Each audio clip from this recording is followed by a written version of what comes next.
आज तो सुबह 7 बजे से पानी आया हुआ है। हम लोग उठे ही थे तो इतनी देर में पानी आ गया। ना हमने सुबह से कुछ खाया है ना पिया है। किसी गवर्नमेंट का कोई हेल्प नहीं है। आते सब है, बातें मारते हैं, फ़ोटो खिंचवा के चले जाते हैं, बट अभी तक कोई सपोर्ट होता है, कोई खाना भिजवा रहा है, कुछ भिजवा रहा है, जो भी आ रहा है गुरुद्वारे वगैरह से ही आ रहा है। गुरुद्वारा साहिब हो गया, आसपास के गाँव से आ रहा है। हमारे गवर्नमेंट की कोई सपोर्ट नहीं है। हालात तो ये हैं जी कि यहाँ रहना जो है जी अब मुनासिब नहीं है। हम तो ना जिंदे में ना मरते में।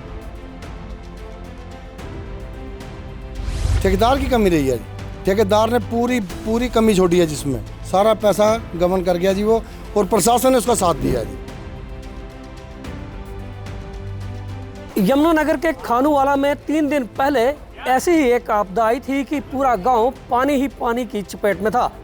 लिहाजा गांव के जख्म अभी भी हरे हैं, क्योंकि एक बार फिर से सोम नदी का किनारा टूटता है और फिर से गांव में हालात ऐसे हैं कि जो लोग यहां से पलायन करने वाले थे, अब वही लोग अपने सामान की देखभाल कर रहे हैं, उसको सुरक्षित जगह पर ले जा रहे हैं। तस्वीर दिखाना चाहता हूं कि ये लोग कुछ देर पहले अगर इनको भनक लगती कि सोम नदी का किनारा दोबारा टूटने वाला है तो शायद ये यहाँ से ना जाते, ना सामान बाहर निकालते। लेकिन देखिए कि ये लोग यहाँ से पलायन करने वाले थे। हालात क्या हैं इसको देख कर अंदाज़ा लगाया जा सकता है। बातचीत करेंगे जो इस परिवार के लोग हैं कि आखिर ये सब कैसे हुआ, क्यों इतना नुकसान हुआ, आखिर क्या मामला क्या था। क्या नाम आपका? मेरा नाम गगनदीप कौर है। गगन जी, पानी फिर से आ गया, 2-3 दिन पहले भी ऐसे हालात थे, काफ़ी नुकसान हुआ है, आज क्या हालात हैं? सर आज तो सुबह 7 बजे से पानी आया हुआ है। हम लोग उठे ही थे तो इतनी देर में पानी आ गया। ना हमने सुबह से कुछ खाया है ना पिया है। यहाँ पे बहुत सारे, अब जैसे ये मेरा भाई है जिसको डायबिटीज़ का इशू है, सुबह इंसुलिन चाहिए, सब कुछ चाहिए, खाना चाहिए, कोई अरेंजमेंट नहीं है। किसी गवर्नमेंट का कोई हेल्प नहीं है। आते सब है, बातें मारते हैं, फ़ोटो खिंचवा के चले जाते हैं, बट अभी तक कोई सपोर्ट होता है, कोई खाना भिजवा रहा है, कुछ भिजवा रहा है, जो भी आ रहा है गुरुद्वारे वगैरह से ही आ रहा है। गुरुद्वारा साहिब हो गया, आसपास के गाँव से आ रहा है। हमारे गवर्नमेंट की कोई सपोर्ट नहीं है यहाँ पे। आप पलायन करने वाले से सामान सारा बाहर पड़ा है? प्लान तो सर सामान तो पहले भी बाहर था। आज तो हम लोग जा रहे थे यहाँ से सामान लेकर, लेकिन रास्ता ही नहीं है। इतने पानी में से कहाँ से निकल के जाएंगे। हमारे तो जो व्हीकल्स है, बाइक्स खड़ी हैं, वो अभी तक स्टार्ट ही नहीं हुई हैं 4 दिन से। आपके हाथ में इंजेक्शन देख रहा हूँ ये इंसुलिन के इंजेक्शन है, डायबिटीज़ पेशेंट है सर। ये लगाता है फिर खाना खाता है ना, इसके बाद। तो बिल्कुल हालात देखिए, ये एक पेशेंट है जिनको इंजेक्शन लगना था, लेकिन सुबह का खाया पिया नहीं है। लेकिन अब गुरुद्वारे की तरफ से कोई मदद आई है तो शायद कुछ राहत जो लग रही है कि ये लोग कुछ खाएंगे और उसके बाद दवाई ले पाएंगे। आप अभी एक ट्रंक को लेके जा रहे थे पानी में घसीटते हुए। हाँ जी। क्या पहले भी ऐसे हुआ था? आज क्या हालात हैं? हालात तो ये हैं जी कि यहाँ रहना जो है जी अब मुनासिब नहीं है। हम तो ना जिंदे में ना मरते में। पटड़ी एक बार इसका काम शुरू हुआ था, काफ़ी हद तक बनाई भी गई थी, इस बार कमी कहाँ रही है? ठेकेदार की कमी रही है जी।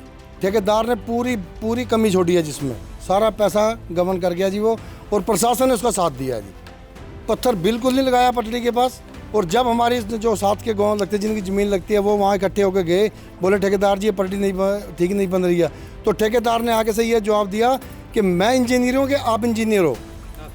तो बिल्कुल आपको पता पटड़ी कैसे बनती है।